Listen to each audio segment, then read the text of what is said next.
And if this administration can make breakthroughs in taxes and infrastructure, regulatory reform, we have become one of the most bureaucratic, confusing, litigious societies on the planet. It's almost an embarrassment being an American citizen traveling around the world and listening to the stupid we have to deal with in this country. And, at one point, we all have to get our act together or we won't do what we're supposed to do for the average Americans. And unfortunately, people write about the thing like it's for corporations. It's not for corporations. Competitive taxes are important for business and business growth, which is important for jobs and wage growth. And honestly, we should be ringing that alarm bell, every single one of you, every time you talk to a client.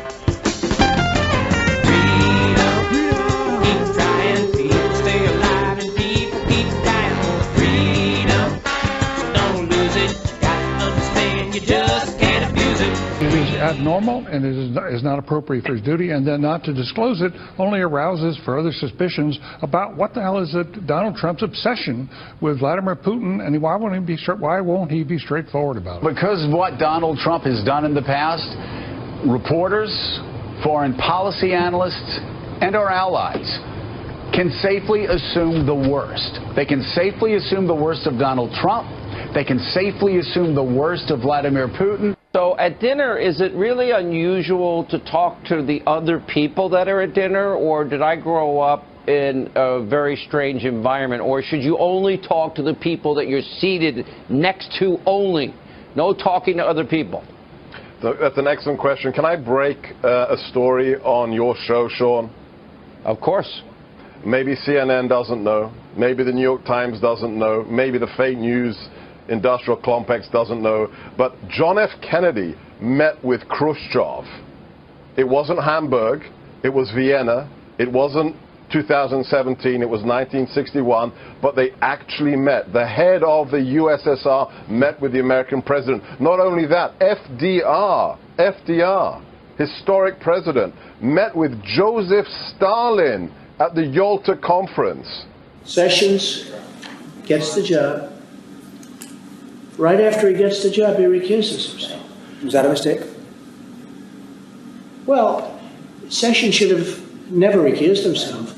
And if he was going to recuse himself, he should have told me before he took the job, and I would have picked somebody else. Mm-hmm. He gave you no heads up at all in any sense? Zero. Okay.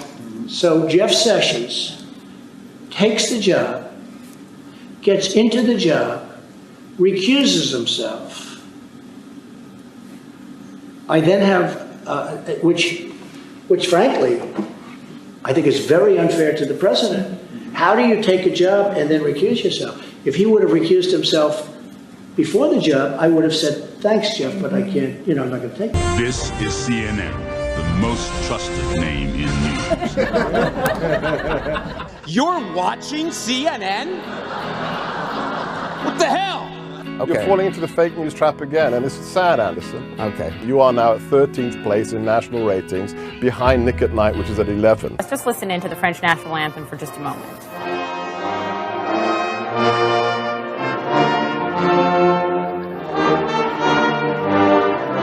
Paris, what do you think? I think this is fake news. This is not a news story. This story only has legs because the fake news industrial complex is obsessed. 9 months of accusations with zero evidence of anything illegal. I've been watching CNN a long time. Yep. Used to watch it back when it was a news network. You used that line on Monday, and you know it was sort of mildly amusing on Monday. Tucker Carlson gets 4 million viewers. You barely scratched 800,000. Media outlets like CNN and MSNBC are fake news. Fake